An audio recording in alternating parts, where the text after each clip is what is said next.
नमस्कार, मैं हूं मनोज वर्मा और आप देख रहे हैं अटेंशन। और आज अटेंशन में बात मध्य प्रदेश की उस सियासी बिसात की जहां एक तरफ अनुशासन और प्रशिक्षण का शोर है तो दूसरी तरफ समीक्षा और सर्जरी का। कहते हैं कि चुनाव रणनीति में उतरने से पहले संगठन की धार को पैना करना पड़ता है, लेकिन मध्य प्रदेश में आज की तस्वीर कुछ और ही बयां कर रही है। एक तरफ सत्ताधारी दल बीजेपी है, जिसने मंडल स्तर तक अपने लाखों कार्यकर्ताओं को प्रशिक्षित कर 2028 को ट्रेनिंग ईयर के रूप में बदल दिया है। उनका लक्ष्य साफ है, कैडर को वैचारिक और तकनीकी रूप से इतना मजबूत कर देना कि चुनाव आने तक वो एक अभेद दीवार बना जाए। लेकिन दूसरी तरफ मुख्य विपक्षी दल कांग्रेस है, जो फिलहाल अपने ही घर को व्यवस्थित करने की चुनौती से जूझ रही है। सवाल यह है कि क्या संगठन की सर्जरी में कांग्रेस कहीं बहुत देर तो नहीं कर रही है, और क्या समीक्षा और अंतर कलर के भंवर में उलझी कांग्रेस बीजेपी के जमीनी माइक्रो मैनेजमेंट का मुकाबला कर पाएगी। और सबसे बड़ा सवाल है कि क्या चुनावी तैयारी सिर्फ आखिरी वक्त का मैनेजमेंट है या फिर यह बीजेपी की तरह साल भर चलने वाली सतत प्रक्रिया। आज इसी मुद्दे पर होगी चर्चा, लेकिन पहले रिपोर्ट देखिए।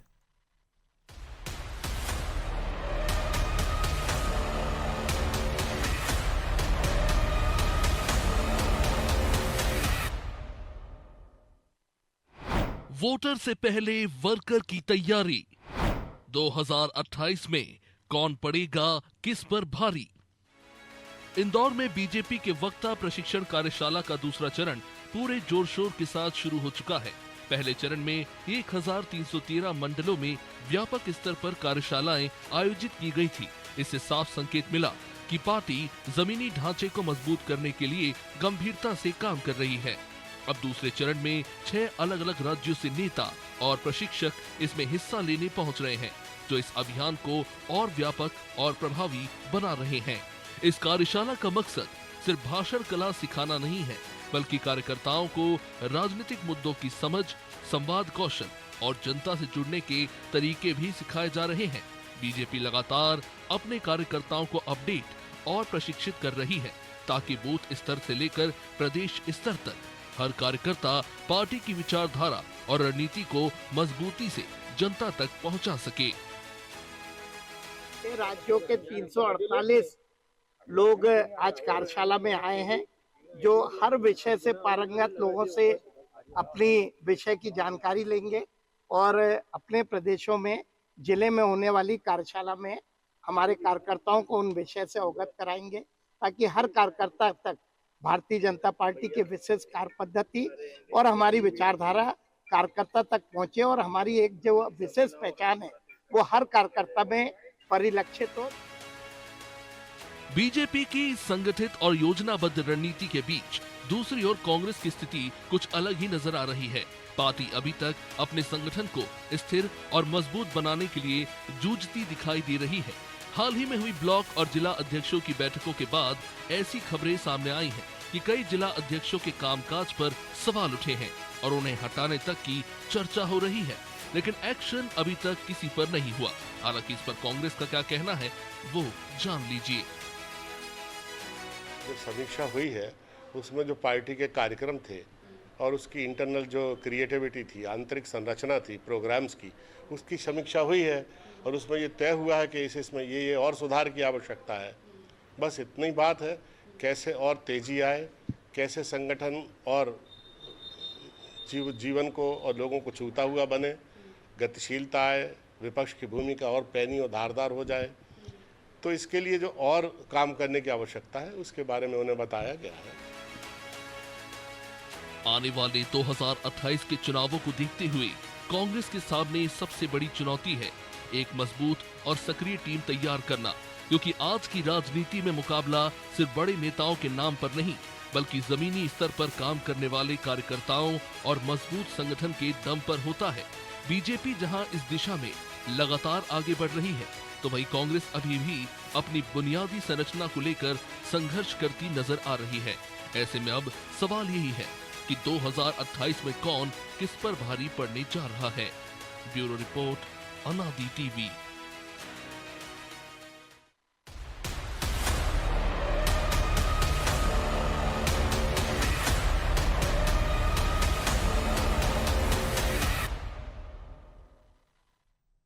तो इसी मुद्दे पर चर्चा करने के लिए हमारे साथ जुड़ गए हैं दो वरिष्ठ पत्रकार अशोक शुक्ला और खिलावन चंद्राकर। बहुत स्वागत है आप दोनों का। नमस्कार। नमस्कार।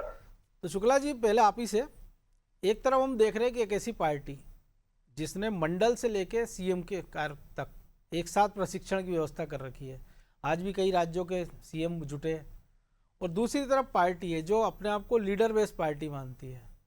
वो केडर की चिंता तो कर रही है, लेकिन लीडरों का टकराव इतना ज़्यादा हो जाता है उनमें कि केडर पीछे छूट जाता है। तो आपको लग रहा है एक तरफ ये प्रशासनिक सर्जरी जो कांग्रेस अपने संगठन में कर रही है और दूसरी तरफ बीजेपी जो संगठन की अपनी जो मुद्दे नीचे तक ले जा रही है, दोनों के बीच में कोई सामंजस्य नहीं, कोई सामंजस्य नहीं है। और उसकी मुख्य वजह ये है कि दोनों की जो संरचना है, जो संगठनात्मक संरचना है, उसी पे एक बड़ा अंतर है। जैसा भी आपने भी बताया कि भारतीय जनता पार्टी जो है कैडर बेस्ड पार्टी है, कार्यकर्ता जो है इसकी मुख्य इकाई है। और आप ये देखिए कि पूरे साल भर जो है इनके प्रशिक्षण कार्यक्रम चलते रहते हैं। ये दीगर बात है कि प्रशिक्षण का असर इनके विधायकों में नहीं दिखता है, प्रीतम लोधी में वो असर नहीं दिखता है, कैलाश विजयवर्गीय में वो असर नहीं दिखता है प्रशिक्षण का, लेकिन पार्टी के प्रति जो कार्यकर्ताओं का समर्पण है, जो पार्टी के भीतर अनुशासन है, निश्चित तौर पर वो कांग्रेस से बहुत बेहतर है बीजेपी का। और यही एक वजह है कि बीजेपी के मुकाबले कांग्रेस जो है, जो संगठन का, जहां तक संगठन की बात होती है, उसमें बहुत पीछे रहती है, वो बहुत पिछड़ जाती है, और इसीलिए वो जो है वो अपेक्षित परिणाम नहीं दे पाता है उसका संगठन। जबकि बीजेपी का कार्यकर्ता देखिए पूरी निष्ठा के साथ में पार्टी के कार्यक्रम से जुड़ा रहता है और पूरे साल तक वो लगा रहता है। तो निश्चित तौर पर जो है एक बड़ा अंतर देखने में मिलता है। अनुशासन की भी बात अगर आप देखें तो पार्टी बीजेपी का जो अनुशासन है काफी सख्त है, हालांकि वो अलग अलग मामलों में उसकी भी कहीं कमजोरी नजर आती है।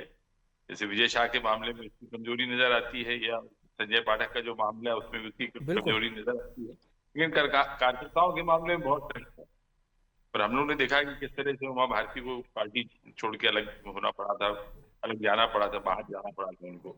लेकिन हमने ये भी देखा शुक्ला जी कि गौरी शंकर सेजवार जैसे बड़े नेता कि जब पार्टी उनको बुलाती, तलब करती, तो 6-6 घंटे हमने उनको बीजेपी दफ्तर बाहर खड़े देखा है।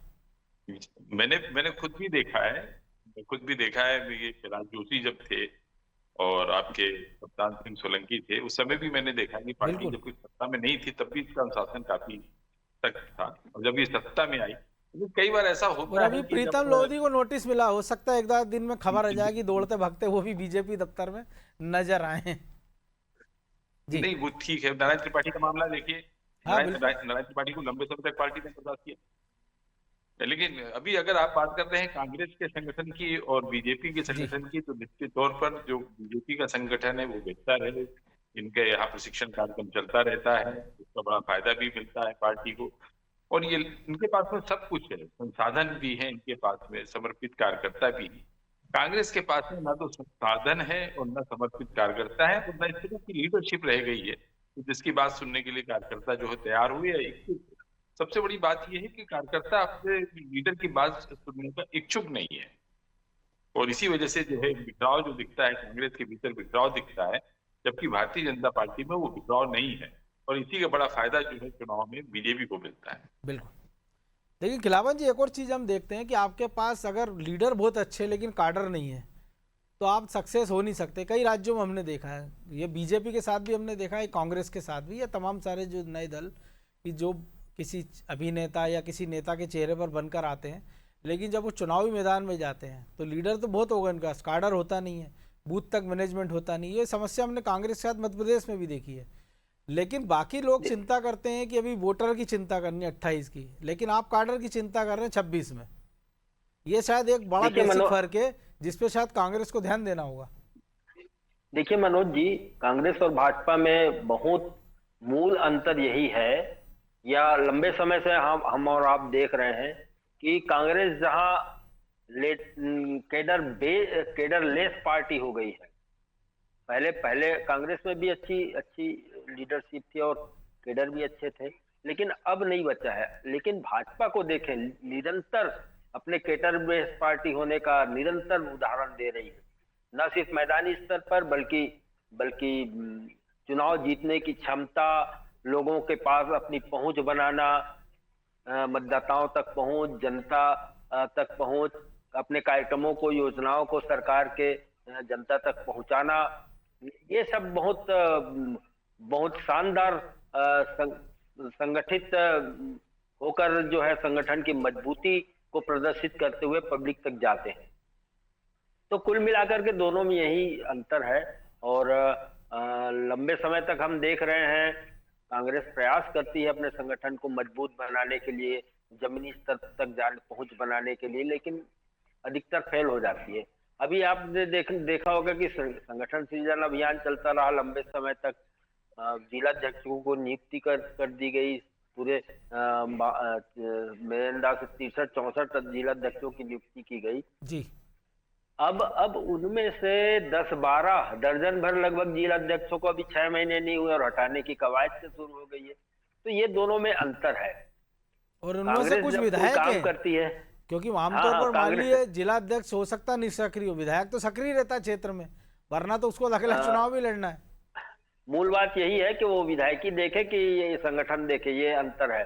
तो कुल मिलाकर के यही मैं कहना चाह रहा हूँ कि कांग्रेस बहुत सोच समझकर संगठन के चुनाव करवाने या जो सोच समझकर पदाधिकारी को नियुक्त करने से वंचित रह जाती, जबकि भाजपा में उसको कई बार कई छलनी से छान के उसको नियुक्ति दी जाती है तो सफल हो जाते हैं। लेकिन जहां तक आज प्रशिक्षण शिविर का सवाल है, देखिए हालांकि उनमें भी बड़ी संख्या में जिला अध्यक्ष ऐसे हैं जो काम नहीं कर पा रहे हैं, लेकिन चूंकि उनका कार्डर इतना अच्छा, संगठन इतना, स्ट्रक्चर इतना अच्छा है कि वो निकम्मे जिलाध्यक्ष भी उनके चल जाते हैं बीजेपी में। ऐसा नहीं कि उनके अभी बहुत तुरखाप के पर वाले अध्यक्ष हैं।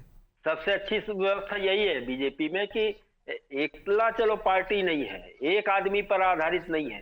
यदि एक कोई नेता काम नहीं कर रहा है तो उसके समकक्ष दूसरा नेता भी है उनके पास मौजूद, जिनके नेतृत्व में, जिसके संरक्षण में, जिसके निर्देशन में आम कार्यकर्ता, छोटे से छोटे और बड़े से बड़े कार्यकर्ता काम करना शुरू कर देते हैं। ये बहुत विशेषता है भाजपा में, और संभवतः यही कारण है कि लगातार वो चुनाव जीत रही है। 3 तो चुनाव लगातार उसने लोकसभा का जीत गई, और मध्य प्रदेश में तो 4 चुनाव जीत चुके हैं। तो कुल मिलाकर यही देखें कि कांग्रेस और भाजपा में यही सब अंतरों के कारण जो है भाजपा लगातार आज 20 राज्यों में उसका या तो खुद का मुख्यमंत्री है या उनके सहयोग से सरकार चल रही है, और केंद्र में तो तीसरी बार बनी ही है मोदी के नेतृत्व में, आप देख रहे हैं। लेकिन जहां तक आज प्रशिक्षण का सवाल है, मैं फिर कह रहा हूं, शिक्षण और प्रशिक्षण 2 चीजें ऐसी है जो आदमी की योग्यता में लगातार उसको सुधार करती है, उसको परिष्कृत करती है, उसको बेहतर बनाती है। तो सभी जगह आप हम बहुत ज्यादा योग्य बनाती है, से लेकर जर्नलिज्म से लेकर हर जगह है ना। प्रशिक्षण जितना अच्छा तो करेंगे उतना आपके तरक्की के रास्ते खुलेंगे। मुझे लगता है आज इंदौर में जो प्रशिक्षण हो रहा है इसी रास्ते में एक बड़ा कदम है, और निश्चित रूप से भाजपा को इसका, भाजपा के संगठन को, भाजपा के कार्यकर्ताओं को इसका लाभ मिलेगा। बिल्कुल। लेकिन शुक्ला जी, एक और चीज, जैसे बिंदी की हम बात करें कुशवाहा जी की, कि आप एक आदमी को या तो इतना योग्य मान लेते हैं कि सांसद का चुनाव भी लड़ेगा, विधायक का भी वही लड़ेगा, महापौर का भी वही लड़ेगा, जिलाध्यक्ष भी वही रहेगा, और 6 महीने से भी कम वक्त में आप एक अंदर से आवाज उठने लगती है, आप रिव्यू करने लगते हैं, साहब ये तो कोई काम का ही नहीं है। ओमकार सिंह मरकाम आप मंत्री बना देते हैं, फिर आदिवासी कांग्रेस के अध्यक्ष हो जाते हैं, प्रदेश अध्यक्ष, उसके बाद से वो जिलाध्यक्ष बनते हैं, फिर आपको लगता है कि ये तो किसी काम के नहीं है। तो ये तो या तो सारी तैयारी आप पहले से कर लें, या ये कई बार होता है कि आपका जो प्रतिद्वंदी नेता, आप या तो उसको निपटाने के लिए पहले प्रदेश की राजनीति से जिले की राजनीति भेज दो, वो फार उस पर आप लांछन लगा दो। देखिए, कांग्रेस की जो सबसे बड़ी दिक्कत है वो यही है कि पार्टी के भीतर अंधों में काने राजा है, और काने राजों की बारात में फिर आपको जो है ऐसा चेहरा ढूंढना पड़ता है कि जिसके साथ पूरी बारात चले। तो जहां सारे काने हैं वहां पे आप कल्पना कर सकते हैं कि क्या स्थिति बनेगी। सबको लगता है कि मैं बहुत महत्वपूर्ण पार्टी के भीतर। अभी आपने मध्य प्रदेश का जिक्र किया, तो ये सिद्धार्थ कुशवाहा की आप शायद बात कर रहे हैं जी। वो सत्ता के विधायक भी हैं, जिलाध्यक्ष भी हैं, इसके पहले वो महापौर का भी चुनाव लड़ते हैं, फिर लोकसभा का चुनाव। मैं वही इसीलिए कहा कि या तो एक आदमी इतना योग्य है, या आप एकदम उसको कहते हैं योग्य नहीं, और 6 महीने का वक्त कोई बड़ा वक्त भी नहीं होता है। तो दरअसल क्या है कि कांग्रेस जो है बहुत ही मुश्किल दौर से गुजर रही है। जिस तरह की संघर्ष की आवश्यकता है, जिस तरह का जज्बा होना चाहिए, कहते हम जो है सत्तारूढ़ पार्टी को घेरें, इनके पास में कार्यक्रम का भी अभाव है।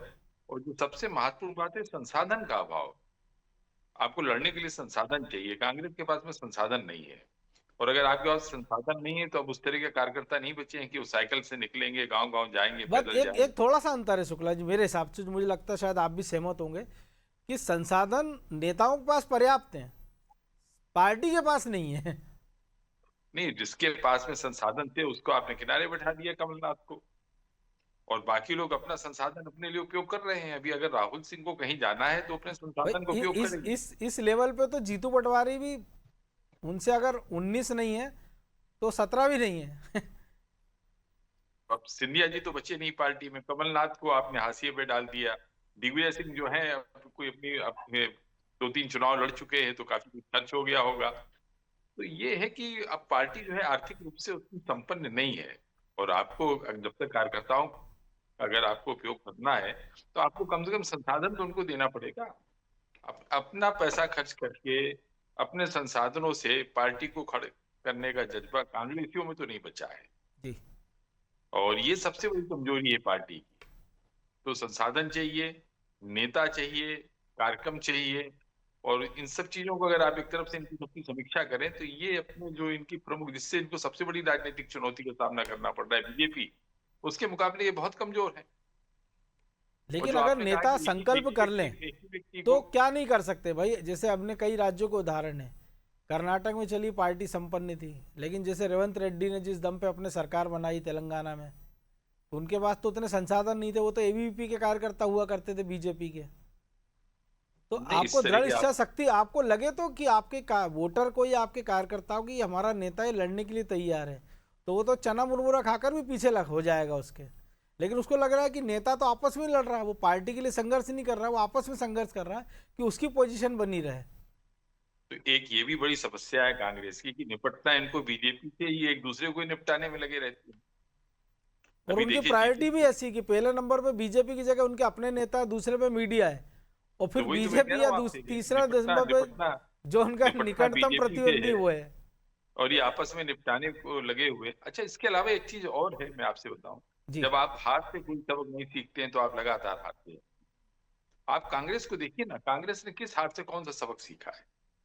अगर मध्य प्रदेश की आप बात करें तो उनके 2003 में आप उनके क्यों हारे सबक की थे, ये लिस्ट आपको पता? लंबी है, लेकिन वो थोड़े दूसरे तरीके की, जैसे हरियाणा है कि आपको जीतते जीतते कैसे हारना है। अब वहां तो दूसरे भी कारण थे, जैसे हरियाणा महाराष्ट्र के दूसरे मतलब कारण थे, महाराष्ट्र के प्रदेश चुनाव, है। मध्य प्रदेश में तो देखिए साफ नजर आ रहा था। 2018 की जो स्थिति थी वो जो 2023 में नहीं थी। 2018 में बीजेपी सरकार के खिलाफ एंटी इनकम्बेंसी भी काम कर रहा था और इनके पास में एक साफ सुथरा चेहरा सिंधिया के तौर पर भी था। लेकिन जब आप जनता को उसकी अपेक्षाओं के मुताबिक ना तो लीडर देते हैं ना कार्यक्रम देते हैं, तो फिर नतीजा इसी तरह का आता है जैसा 2023 में आया। लेकिन दिक्कत ये है ना कि आपकी प्लानिंग क्या होना चाहिए। जैसे आपने जो जिक्र किया 23 का, तो मैं एक छोटा सा आपको एक जिक्र कर देता हूँ। एक कमलनाथ के उस समय के ओएसडी रहे थे, तो उनसे जब मेरी मुलाकात हुई, हालांकि 23 तक तो हट गए थे, सरकारी चली गई थी, तो उन्होंने मुझे एक प्लान बताया कि ये जो पीसीसी में जहाँ बैठा हूँ वो तीसरी मंजिल, तब वो तीसरी मंजिल बैठते थे, बोले यहाँ से वल्लभ भवन तक हम एक रोपवे बनाने वाले हैं, जैसी सरकार बनेगी पहले दिन ये आदेश पास होगा, ताकि कमलनाथ जी को कोई दिक्कत ना आए पीसीसी आने में, या हम जैसे लोगों को कोई दिक्कत ना आए कि पीसीसी सीधे हम 5 मिनट के अंदर वल्लभ भवन पहुँच जाएंगे। ये चिंता नहीं थी कि भैया नीचे सड़क पर उतरो, आप पहले तो बहुमत लायक संख्या जुटा लो, उसके बाद फिर प्लानिंग कर लेना, पहले 116 तो हो जाओ, ज़्यादा नहीं तो।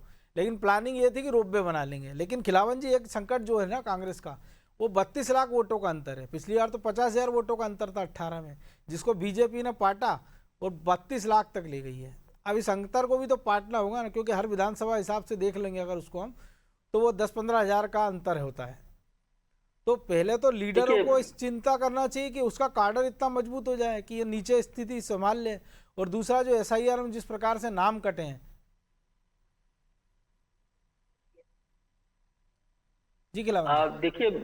देखिए मनोज जी, जैसा कि अशोक जी ने कहा, निश्चित रूप से बहुत अच्छी बात बोली कि 18 में परिस्थितियां अलग थी और 23 में परिस्थितियां अलग हो गई।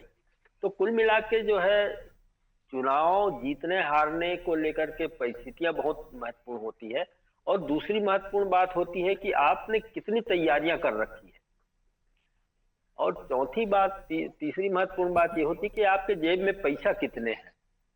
ये महत्वपूर्ण बातें होती हैं। तो ये आजकल चुनाव लड़ना भी मैनेजमेंट के साथ ही आर्थिक मैनेजमेंट भी बहुत जरूरी होती है, पैसा खर्च करने की बहुत ज्यादा जरूरत है। और मुझे लगता है कि जो परिस्थितियां आज बनी हुई है उससे कांग्रेस कितना काम करेगी, आने वाले 28 में चुनाव है तो वहां कितना काम कर पाएगी, ये समझ से परे है। आपका मूल सवाल क्या था? वो नहीं, मेरा मतलब ये कि दोनों के बीच में जो 28 में, माफ कीजिए 23 में जो अंतर था 32 लाख वोटों का था। और जहां तक पैसे की बात है, हमने देखा कि नंदन नीलकेणी इतने बड़े अमीर आदमी हैं लेकिन लोकसभा चुनाव लड़ते हैं वो हार जाते हैं। तो कई बार ऐसा नहीं कि पैसा ही आपके सब काम हो जाएगा, या दिग्विजय सिंह के पास पैसा कम था, या इंदौर की बात करें हम संजय शुक्ला की। नहीं, बहुत सारे कारकों में से एक कारक आर्थिक स्थिति, मतलब इकलौता कारक नहीं है ना, एक कारक हो सकता है, वो एक कारक वो भी है। क्योंकि साध्वी प्रज्ञा हमने देखा, या कैलाश जोशी, आप हम भी जानते हैं कि क्या उन्होंने पैसा खर्च किया होगा? कई लोग बिना खर्च किए, सरताज सिंह बहुत बड़ा उदाहरण है जो जेब से पैसा खर्च ही नहीं करता, वो आर्थिक रूप से भी संपन्न थे। हाँ, कई चुनाव जीत गए, 6 बार लोकसभा चुनाव जीते, 2 बार विधायक बन गए, मंत्री बने।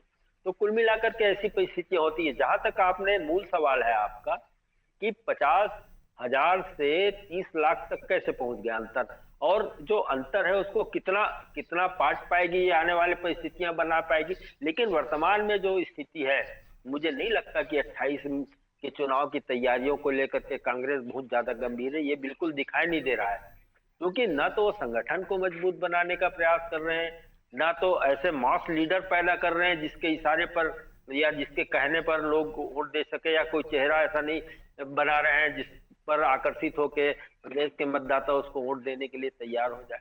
अंतर कलह जो कितना ज्यादा है उसको दूर करने का प्रयास नहीं किया जा रहा है। तो संगठन की निष्क्रियता, पदाधिकारियों को निष्क्रियता कितनी है उसको दूर नहीं कर पा रहे हैं। तो कुल मिला के मुझे नहीं लगता कि जो 30 लाख का जो अंतर आया है कांग्रेस और भाजपा के वोटों में, और मत प्रतिशत भी कांग्रेस की डाउन हुई है बहुत ज्यादा, उसको कितना बढ़ा पाएगी कांग्रेस, ये तो समझ में नहीं आ रहा। लेकिन हाँ, भाजपा ने जो संकल्प किया था कि हम 50% तक मतदान, 50% तक जो है मतदाताओं का समर्थन प्राप्त कर लेंगे, हमारा वोट प्रतिशत 50% तक बढ़ाएंगे, मुझे लगता है उस दिशा में निरंतर आगे बढ़ रही है भाजपा। जिस तरह से काम हो रहा है संगठन में, उनके जिस तरह से मैदानी स्तर पे काम हो रहा है, जिस तरह से लगातार प्रशिक्षण चल रहे हैं, जिस तरह से अनुशासनहीनता को दूर करने का लगातार तेजी से प्रयास होता है। प्लानिंग का अंतर है ना खिलावन जी, जैसे हमने देखा कि महिला बिल की जो बात करें गिरा, उसी रात एनडीए की बैठक हो जाती है, अगले दिन प्राइम मिनिस्टर राष्ट्र को संबोधित कर लेते हैं, तमाम सारे राज्यों में प्रेस कॉन्फ्रेंस हो जाती है, 2 दिन बाद कांग्रेस जागती है। और जो गेहूं सबसे बड़ा उपार्जन मुद्दा है अभी मध्य प्रदेश में,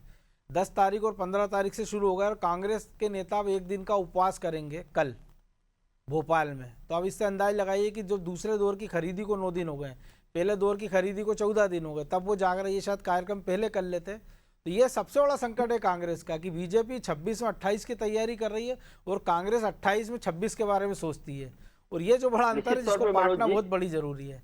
बहरहाल वक्त इतना ही था, बहुत धन्यवाद शुक्ला जी आपका भी, चंद्राकर जी आपका भी। तो मध्य प्रदेश की सियासत अब इवेंट से निकलकर इन्वेंट की ओर बढ़ रही है। बीजेपी जहां अपने कार्यकर्ताओं को आधुनिक तकनीक और विचारधारा के सांचे में ढालकर अवैध मशीन बनाने में जुटी है, तो कांग्रेस के लिए दौर आत्मवंतन और कड़े फैसलों का है। जीतू पटवारी की सर्जरी संगठन के घाव भरेगी या नए विवादों को जन्म देगी, ये तो वक्त बताएगा। लेकिन लोकतंत्र के लिए एक मजबूत संगठन और सजग विपक्ष दोनों जरूरी हैं। सवाल सिर्फ चुनाव जीतने का नहीं है, सवाल उस तंत्र का है जो जनता की आवाज़ को सत्ता के गलियारे तक पहुंचा सके। अब देखना ये होगा कि बीजेपी का प्रशिक्षण मैदान मारता है या कांग्रेस की समीक्षा उसे नई संजीवनी देती है। आज के अटेंशन में फिलहाल इतना ही। आप देखते रहिए अनादि टीवी और मुझे दीजिए इजाज़त। नमस्कार।